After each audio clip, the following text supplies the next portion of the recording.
Welcome to the Lap Podcast. This is episode 8, Singapore Send-Off. In this episode, we're discussing Lando's dominant win, Max Verstappen's excellent P2, Daniel Ricciardo's likely final weekend, and more.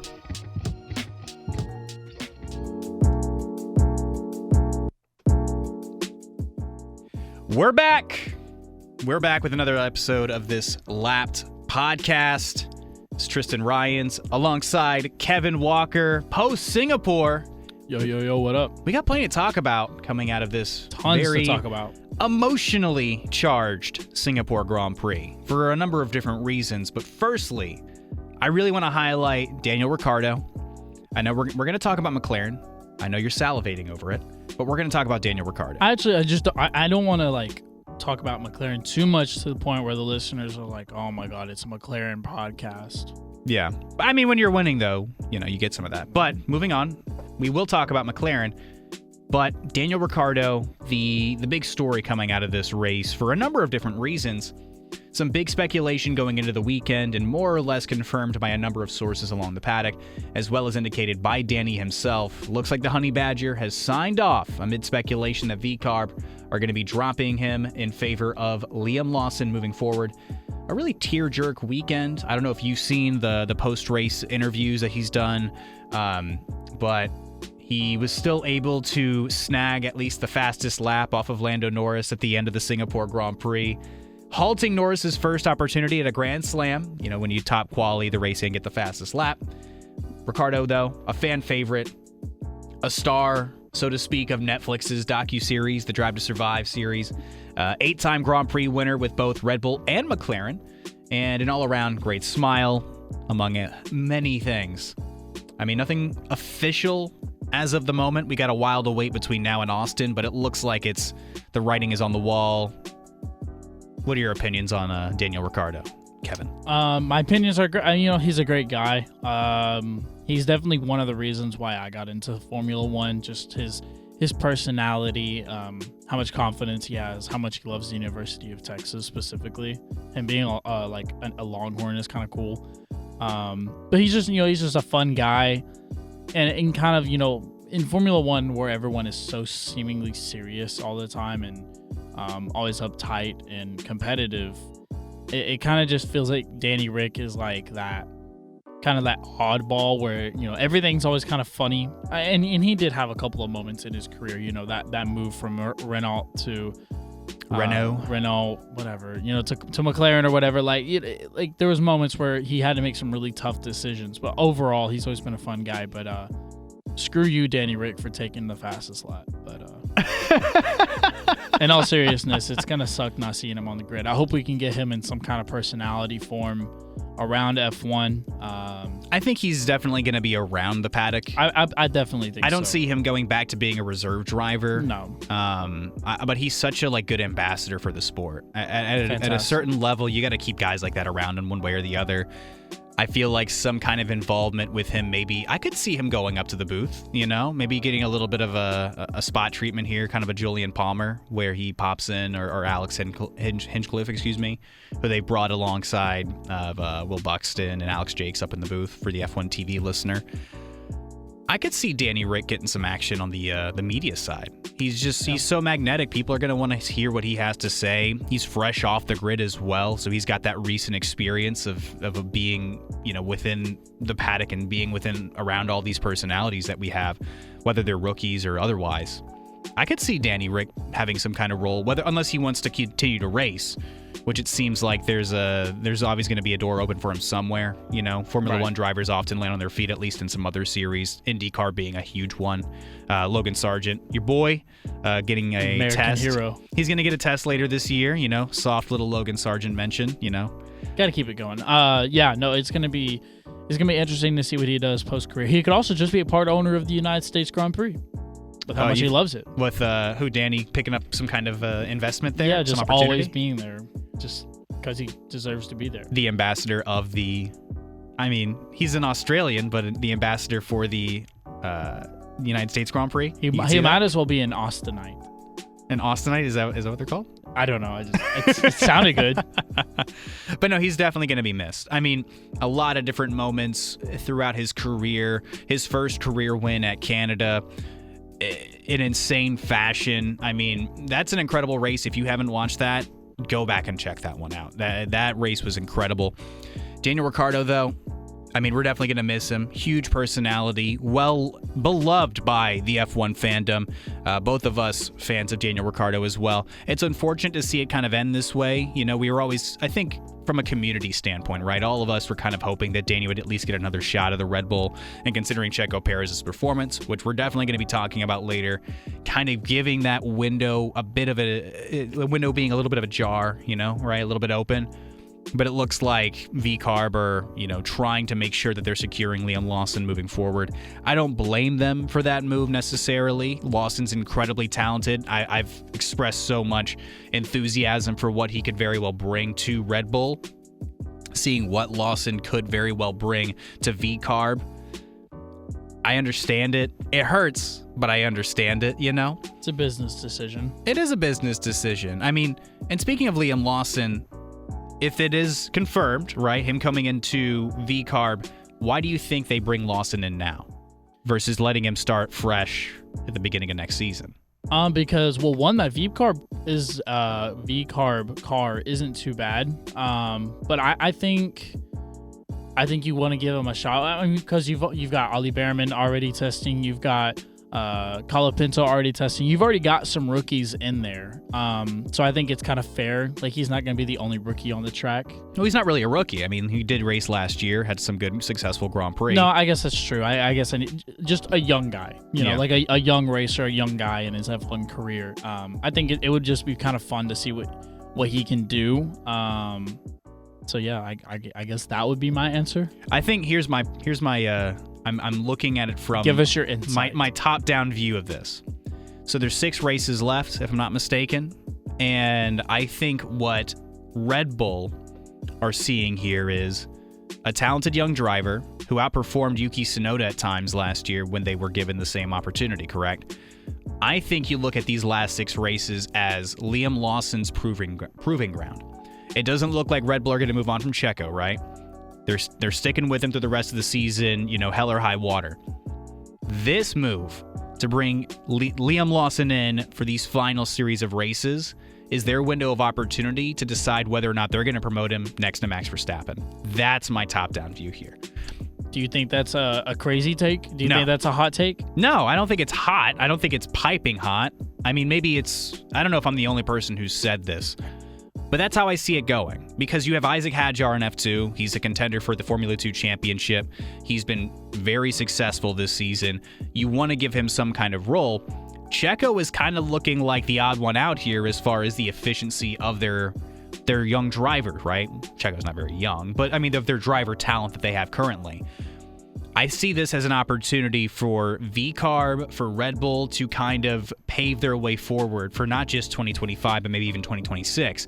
If Lawson looks good, he outperforms Yuki. If you're Christian Horner and company, you're going, this is absolutely the guy we want to pair next to Max. Maybe he's not quite as quick as Max. That's fine. You don't need him to be. You need him to be better than Checo, more consistent than Checo, putting the car, you know, further up the standings and keeping that constructors battle alive, right? I think you then go Lawson to Red Bull. Hadjar walks into VCarb next season after a really successful career in F2. And then Checo kicking rocks. There's no more seats left, fam. Adios. Appreciate what you've done for us 2021 onwards, but it's time to hang it up. Yeah, I think for Red Bull, you want to make a decision that's, one, exciting, but two, a little bit out of the comfortability. If you bring in a new guy, obviously they're not going to be able to challenge Max right out of the gate, or if they can, then, you know, geez Louise, that's a lot of talent. But with Checo, it's kind of like, I kind of talked about this before. You know what you know, back then you used to know what he was going to give you. It's going to be consistency. It was going to be points, but it wasn't going to be beating Max. It was never going to be beating Max. But we've always known that. But now it's not even beating Max. It's losing points and bleeding at constructors. Yeah, it's fighting with all due respect, a Williams and a Haas for P10 at the Singapore Grand Prix, where he has won prior. And that's why, and you know, we'll get to this later on, but a superb drive by Max in Singapore to get P2 with the same damn car that Checo landed P11. Yeah, P10 ain't it. I mean, look, in my opinion, it's kind of a wild double standard that we've got here between Ricciardo being effectively tossed, right? But Perez, through his abysmal run ever since Miami, has still continued to get these opportunities after opportunities. I know the trust factor isn't quite there as far as Lawson or Tsunoda or Hadjar or whoever else, or Danny, as far as putting them maybe in that Red Bull seat, but I think I think we're seeing the end of Checo Perez's career in a sense. I'd be shocked if he is back next year at any capacity within the Red Bull organization. You've had these opportunities where he's won races in Singapore, where he's won races in Baku in the past. These are supposed to traditionally be some of his best circuits. And he's falling apart, DNFing, P10, crumbling to the finish line. And he's effectively cost you your buffer, your window of the constructors. McLaren are now leading it by how many points, if I'm not mistaken? It's like 40-something points now? Yeah, 41 points. 41 points.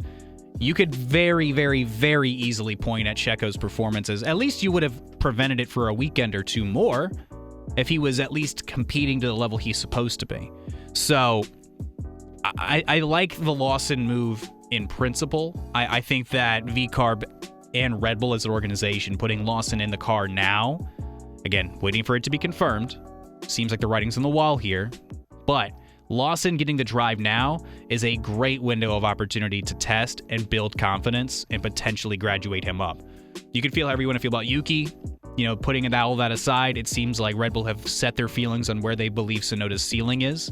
At times, I've thought that he was the second best driver within this talent pool. But if they believe a little bit more in Liam Lawson, by all means, give him this window to build the confidence, give the organization a chance to really see what he's got, graduate him up, bring in your other super talented rookie in Isaac Hadjar, and you've got a nice lineup going into next season. And worst case scenario, if you give you let Lawson finish out the year and you don't see what you want to see out of him, no harm, no foul. Yeah, absolutely. But we got more to talk about from this weekend. I know we've already started talking about Red Bull heavily, and we're going to come back around to Red Bull at a certain point, but I do want to highlight your boy, Lando Norris, his dominant dub. 62 out of 62. Yeah, man. Every lap Not led. 61 out of 62.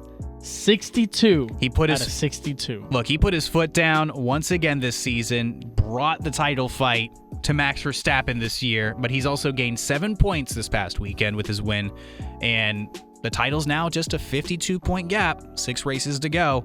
Lando's going to need to average at least a 9-point, margin over Max Verstappen with these final races, but man, he hooked it up. He looked on it this weekend, took quali by 0.2 of a second, finished the race nearly 21 seconds ahead of Max Verstappen in P2. A crazy fight at the front in Baku between Oscar and Charles. That was a very impressive weekend, but still landing P4 the weekend prior, beating out Max then. Look, it's another big drive to help bring the fight for the driver's title that much closer. And he's going to need to keep winning to keep it in view, mind you. I really think that Lando can't afford to really drop anything off. He can't drop off the podium, basically, between now and Abu Dhabi. And he certainly has to finish ahead of Max. But man, give it a nice little golf clap for Lando Norris. He deserves it. He deserves it. Yeah, and I've seen Lando and McLaren talk about these races this past year where he's not really celebrating because he's fighting for something bigger. And while I do understand that, and I understand not celebrating the mini wins if you're going for the big deal, but I saw him celebrate a little bit the win, some smiles here and there, and even Oscar. And you should. That's what I'm saying. Like, you should celebrate these wins because dude, he had 0 wins walking into this season. Even if celebrate you your wins a don't little bit, win man. the Drivers' Championship, you came into this season being called Lando No Wins Norris. I mean, that's just how it was. Mm-hmm. It was Lando can't do it. Lando cannot win. Well, guess what? Now he can, and now he's in a championship-level car, and we've called him a championship-level driver forever. And now he's got a championship-level competitor right beside him in Oscar Piastri. So, you want to win it now, and I understand that, but you got to take your wins where you're taking your wins and literally this past weekend by Lando was. You can celebrate the wins, man. I mean, you can. Yeah. I mean, don't sit there, because if you get sour about it, if you're just like a little fist pump here and there, then what are you going to do if you don't win the constructors? You're just going to be depressed about it? No, you got to take your wins. You got to celebrate those, and look, please stay out of the wall. Look, of course it's not the world championship quite yet. And look, there's nothing wrong with chasing something a little bit bigger. But yeah, to your point, I mean, in adding on to that, 0 wins to walk in this year. His maiden win in Miami, everybody was super happy for him. Not necessarily getting an opportunity to win his second race at Hungary, but still, you could kind of argue that it's still a win. A 1-2 is still a really good result. And then getting his second win and now his third win of the season. I mean, he's doing it in terrific fashion. The win in Zandvoort was, the largest window of victory so far this year. A 21-second win in Singapore, which is another very challenging track. That's super impressive.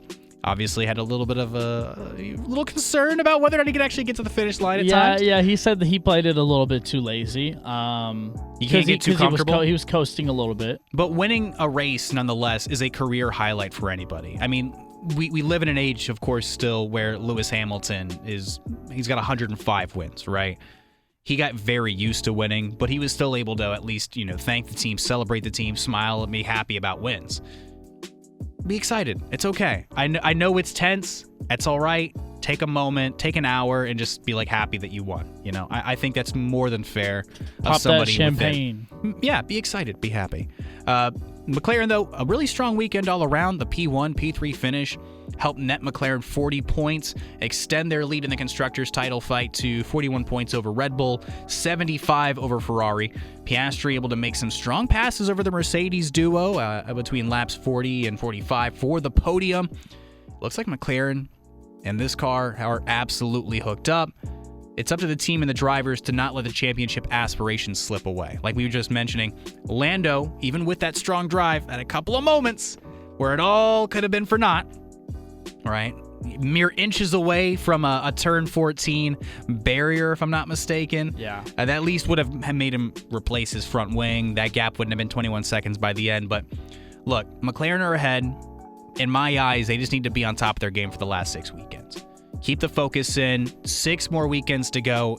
You've already got the Constructors in hand. Don't lose it.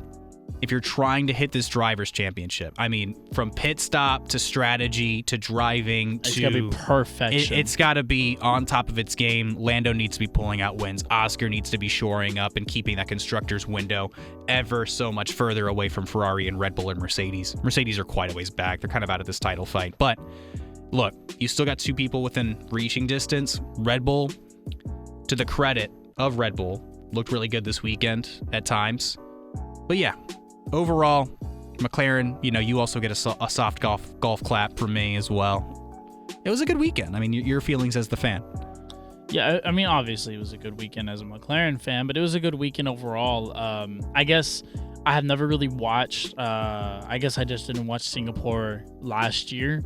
I didn't realize how hot the track was, or how daunting of a track humid. It is for the racers. Yeah, super humid. It's a very taxing track. We have a couple more to go, if I'm not mistaken, this year. Qatar last year was insanely hot.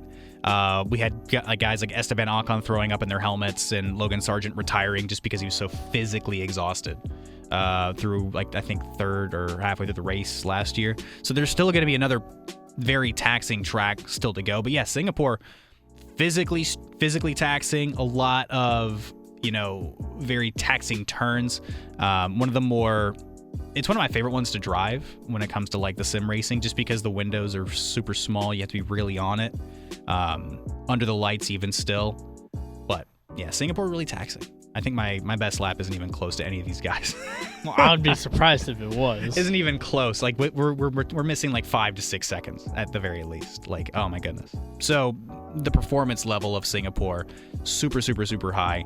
But to get a win by 21 seconds, I mean, that's very, very impressive. Whoever wins, considering last year's win, I know you said you didn't watch that race. That was definitely the best race of the season last year. Carlos Sainz with the masterclass of strategy to keep Lando within the DRS window to fight off the Mercedes duo behind. That was an insane race. I mean, if you haven't seen it, definitely go watch it. At least watch the highlights. But super happy for McLaren. Big win. Just keep the focus moving forward. But continuing on McLaren, and at least the last point I really want to focus in on them with, is the wing change. We talked a little bit about this off air. Another McLaren story to mention, the FIA are forcing the team to change their flexible rear wing after complaints from Red Bull opened up scrutiny to the team's exploitation of flexible bodywork. It allowed the rear wing in Baku, with a high downforce straight, to kind of create a bit more of an opening, almost a mini DRS effect. So McLaren being told to change. They're not forfeiting any wins. They're not forfeiting any points. They were within the gray area of the rules, and all the teams are always trying to find and exploit these gray areas. But this gray area being made a little bit more black and white. I mean, tip of the cap to McLaren's engineering team for figuring out exactly how to make it just enough to help keep Oscar Piastri within that win window.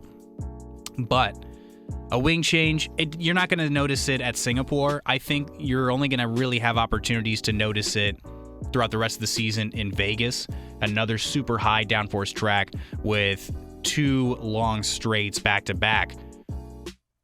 I think that's where we might see a bit of a performance difference, where if the cars are, like Ferrari are having struggles passing on those super long straights, like Charles Leclerc trying to fight back on Oscar in Baku, that might be leaving Oscar a little bit more vulnerable at a place like Vegas. But kudos to McLaren for at least figuring out that they could do this for at least a short period of time. Hey, what do you mean? You try to be successful, they come for you. It's how it goes in Formula One. I mean, the same thing happened last year. Red Bull was ultra successful, and I mean, hell, even Zach Brown of McLaren and was trying to get together all the other guys, and it was like, hey, McLaren or Red Bull can't be doing this, and it was like, let's go to the FIA. It's always like a whole thing. Like, whoever's successful, it's like, well, how are they successful? What are they doing differently that's not allowed? What is allowed? What's not allowed? It's interesting to hear it from Red Bull, who were super big about flexible bodywork during the last regulation set that helped them win their drivers' championship, at least in 2021. They were very, very, leaned heavily on those gray areas, but it, helped them win a championship. But hey, it's competition. He can't do that. That's not allowed. I didn't think of that. They can't do that. I can't wait to see the Drive to Survive behind the scenes for these little upgrade things when it comes to Red Bull's criticism of how other teams have developed their car. But McLaren were technically within the rules, but a bigger enforcement on that. At least that rear wing. I think we're going to notice it when it comes to Vegas, but you're not really going to notice it when it comes to like Austin or when it comes to like Abu Dhabi or something like that. Moving on though, Max Verstappen, I do want to highlight him as well. A really strong drive on a weekend where Lando was so far ahead. His teammate barely scraped away a point, like we mentioned, on a circuit where last year they struggled mightily. Max was able to salvage that P2 finish, mitigate damage on his 2024 title run. Verstappen was on the ball, man. Red Bull strategy was on it. I mean, super impressive drive in my opinion. I mean, it's considering how far back Red Bull have really looked at times this year too. Arguably the 3rd fastest car at this moment. Some weekends they're the 4th. A super strong drive for Verstappen on a very stressful weekend, and we'll dive a little bit more into what else is going on with Max this weekend. But as far as his drive is concerned, your takeaways? I mean, yeah, just an incredible drive by Max. I mean, he kind of, I think, Christian already said it. He squeezed like every ounce of performance in that car that there was to get that P2, and he really did. And I don't look at Checo as the base, as like, oh, this is how good the car actually is. I think that car is probably the 5th or 6th best car on the grid. You think like I think they're about at least at their floor at least 4th. I mean, they're certainly faster than Aston Martin, right? That's where they are currently. Okay, so you think they're about the 4th? I think at their worst, they're 4th. Okay. Their best weekend, they're 2nd. Okay, that's the best weekend is only going to happen whenever Max is driving that car. Yeah. It's just all it is. Yeah. Fair. But no, a super impressive weekend for Max. Keeping on Max, though, Max had a little bit of a protest this weekend. A little bit. The FIA slapped Verstappen with a community service punishment after Max cussed during a press event or a press conference in an effort to enforce a no cussing outline. The FIA is, trying to, batten down the hatches on that stuff. In response, Verstappen refused to answer questions, at least at length, during the general press events, held his own mini press conference or media event to answer those questions outside in the paddock. At one point, speaking on the enforcements as ridiculous, given how our drivers are going to be reacting in the heat of the moment during races. These kind of things hinder the fun of the sport, completely honest with you.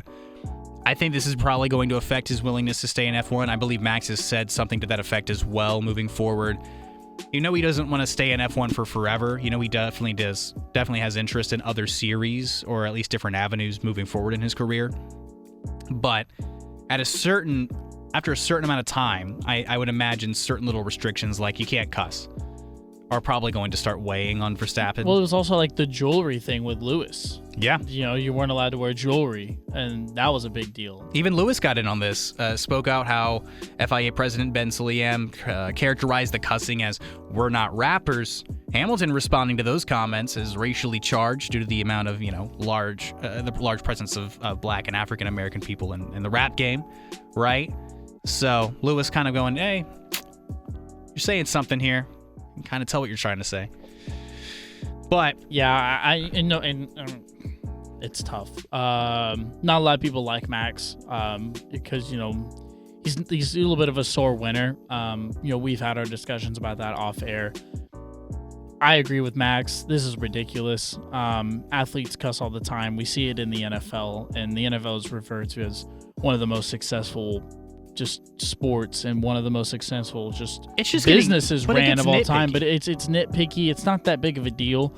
And kudos to Max for taking action and actually doing something about it. And even the media do their part as far as, bleeping out cuss words during live team radio. I mean, how much? Okay. Oh, he really got on my nerves. Oh, how could he make such an awful turn versus, I'm not going to actually cuss, right? But just making that a lot shorter. Yeah. Right. Max has obviously got some temperament to him. That's part of just who he is. Yuki Tsunoda has lit up the bleep button in the past and not gotten slapped with fines, at least not for the cussing itself. Well, outside language, he's gotten a little bit of scrutiny for obvious and good reasons. It's funny because they wanted this whole big deal about cussing and explicitives and all that, but why do we love Drive to Survive? Because it's behind the scenes look. Mm-hmm. Everything's open, available. It's raw and unfiltered, right? That's why everyone loves it. Yeah. But no. We're perfection over here. No. I don't buy it. If you put a hot mic on like NFL players, like we have those mic'd up moments. You literally can. We have those mic'd up moments of them on the field. If you're watching a broadcast and somebody runs into the end zone and scores a touchdown, I guarantee you, if you listen close enough, maybe not even having to listen that closely, you can hear the players throwing around some expletives Tristan, on the literally field. In the Cowboys game over the weekend, they called the coin toss. They got the ball. He said, "Give me the effing ball." Loud as can be in the nearby boom mic caught it. Yeah. I mean, it's going to happen. They're athletes. It's a high-tempered environment. They're people. It's not even like the separation of athletes. Like, we're people. It's not like a inhumane thing to cuss. Yeah.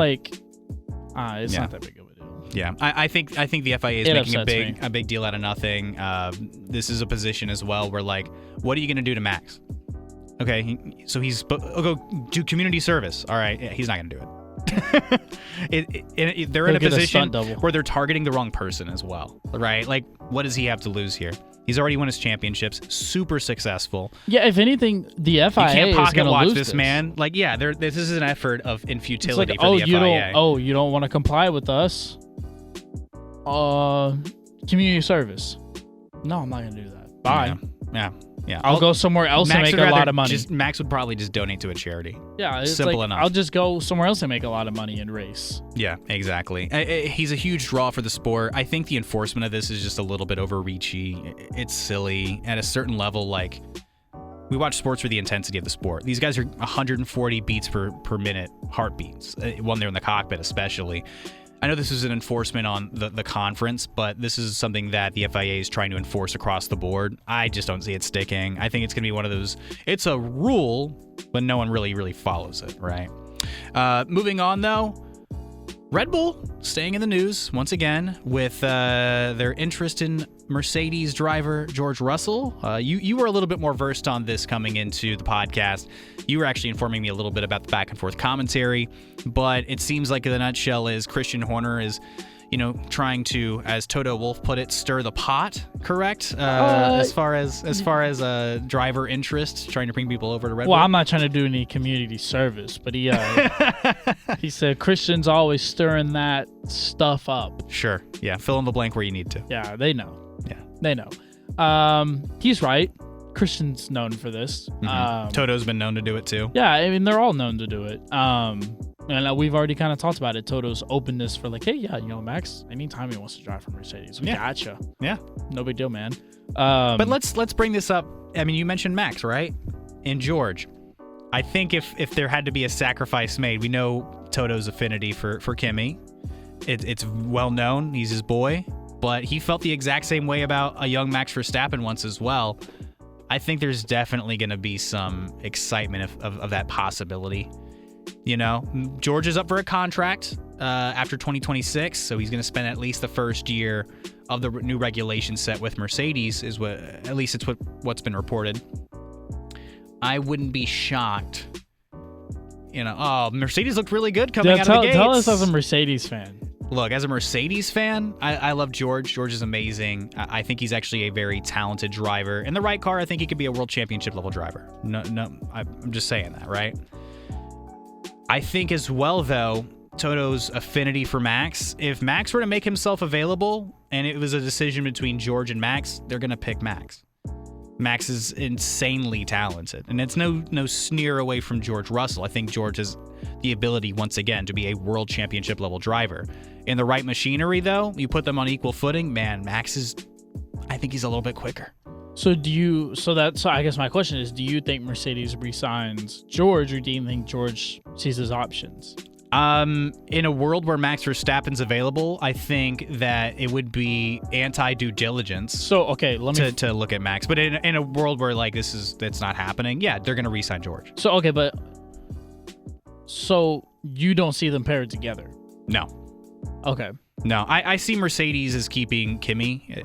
I don't think Kimi's going to come out and be abysmal or bad. Well, no, I don't mean they justify like, there's only 2 seats, right?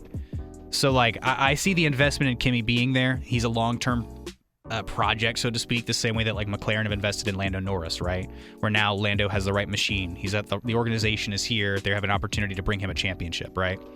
I see that the same way with Kimi and Mercedes. As far as like the driver opposite, George was like that once as well. He's super talented, still super talented. I could very, very, very well see George being, again, a championship level driver. I think Mercedes are probably going to stick with George moving forward. Let's play the fun game here. Obviously, Mercedes is set with Kimi. Mm-hmm.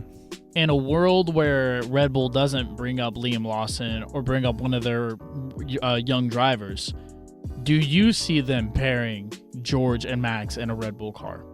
Like next year? Or no, and just in general with that whole... Oh, like could they do that it? That whole I think they Christian voting for I think they Russell. Could try something. I mean, at the end of the day... I just don't see it. I mean, I think personality-wise... Oh, my apologies. I think personality-wise, they're both consummate professional drivers. You know what I mean? Max is obviously a little bit more of an aggressive person overall. I don't know that they would necessarily be best friends. No, I don't right? think so. But I think that if push came to shove, like, I think they could be decent teammates. It just wouldn't be a lineup that... I think it would be an on-paper lineup where you're like, both these guys are incredibly talented, but like, it's not like they're hanging out and like, getting dinner together in Monaco. 0% Heinekens. Yeah, getting 0% Heineken, sharing a zero alcohol beer and having a nice meal in Monaco. I don't see them like mixing and hanging out like that. Now, for the record, I just wanted to be known. I also think George will resign with Mercedes, but just for funsies. But like, so like from a personality assessment, I don't see them like mixing well in like a driver versus driver environment. Yeah, I think they're probably perfectly fine people to each other out off the grid, But when it comes to like on track, man, if they're both fighting for race wins, I think there's definitely going to be some clashing there. Yeah, I agree. Yeah. We've also got some more news to keep up with. Sauber are creeping up on a decision, having to figure out what they're doing. More or less, this effectively places the final race seat with Lawson likely getting that promotion to the V-Carb seat. This would put Sauber as the final available seat potentially on the grid, right? So we're waiting for an official announcement. It looks like the rumor mill is saying that it's going to be Valtteri with the re-signing. But man, there's so many young, incredibly talented drivers that are available. I kind of feel bad for Théo Pourchaire, who was the Formula 2 champion last year. At the time, the Sauber leadership were kind of leaning on him, saying, hey, if you win this title, we're going to put you in the seat. They've made him a reserve driver. But it looks like the changes in leadership going to Mattia Binotto, with Andrea Seidel no longer in the picture. It looks like Pourchaire is once again being sidelined. Amid the three choices that the rumor mill is kind of putting out between Valtteri, Franco Colapinto has to be on that radar, right? As well as McLaren Jr. Gabriel Bortoleto, who last podcast we mentioned, Andrea Stella has even said he would allow Bortoleto to go to Sauber and void that contract and basically help foster that move. Who do you choose if you're Sauber? Like, what do you do here? Because Valtteri's had a pretty strong drive this year, even amid a car that can't score points. I don't think you put any money in that car and it scores points. But Valtteri, by all accounts, has had a really good season. So, like, what do you do if you're Sauber/Audi? I mean, I don't want it to be recency bias, but I just think Franco Colapinto looks so good. Mm-hmm. It almost feels criminal not to leave him in a seat, leave him in an opportunity to continue to prove himself. And it's not like, look, Franco Colapinto took over in a Ferrari. No, he took over in a Williams, right? So we're not saying, like... This is another car that's towards the bottom of the grid. It's not the best machinery on the world, right? But, like, I think if you're Sauber, you've got to be thinking Colapinto is your best option just because I love Valtteri Bottas. It's kind of like a Danny Rick situation. Fantastic personality. Love him on the grid. But it kind of seems like F1's taking this new turn towards younger drivers right now, and it would kind of make sense for them to go leaning Colapinto's way. And he's just looked so good. He's been able to prove himself so other far than this pulling year. into the wrong pit box. Yeah, pulling into the Alpine for some reason. I can understand that. It's a fair mistake, but I think I would agree Colapinto at the moment.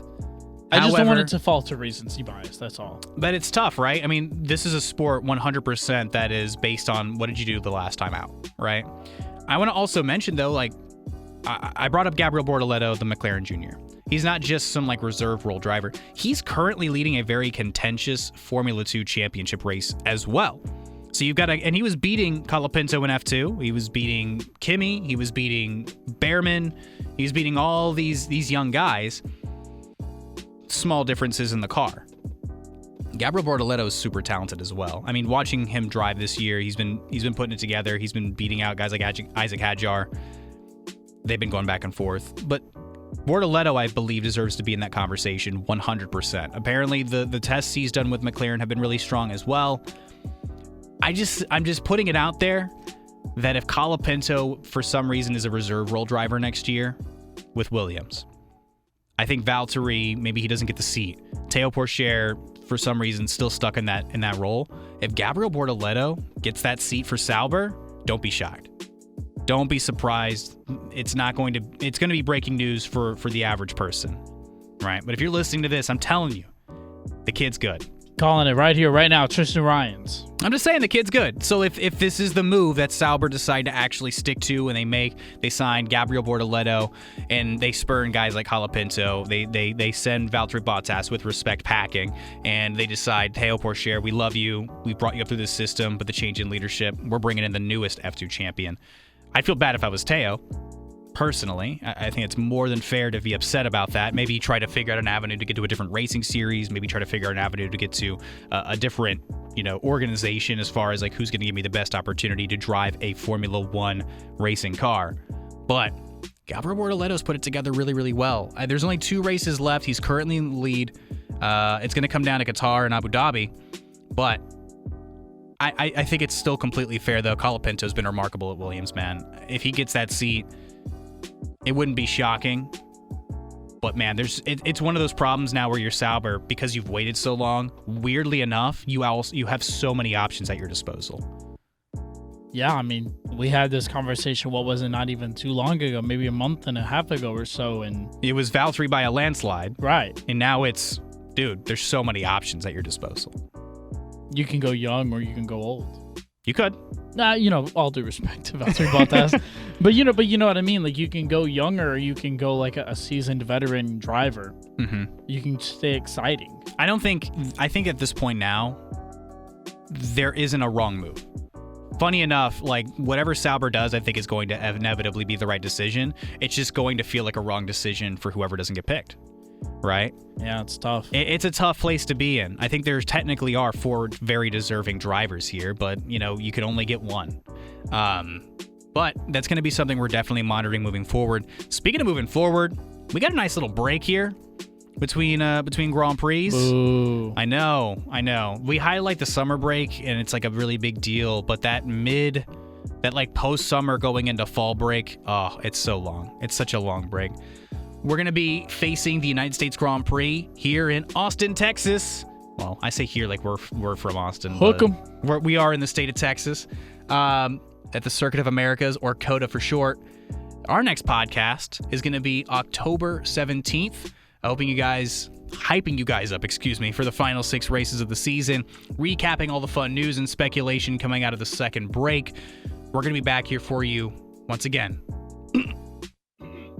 On October 17th, So, any other quick little notes you want to bring up? Anything left on the bone here before we send these people off into lapped podcast lists next couple of weeks? It's gonna be sad not seeing Danny Rick and COTA. Yeah, want to pour one out at the end here for Danny Rick, so to speak. I wish I could. Yeah, man, that's tough. I was just sitting there and I was thinking about it being how much he loves Texas and University of Texas, literally, and Austin, like the Grand Prix, like. And how much he hypes up the American fans. Like, it's going to be tough not seeing him out there. I will say this, though. With all of this speculation and it's still not being confirmed, if he ends up showing up in Austin, it's going to feel really weird. You think so? Yes! If this is like his last drive is in Austin? No, it wouldn't be his last drive. Because at that point, it's like, okay, we're just going to stick with Danny and let it ride.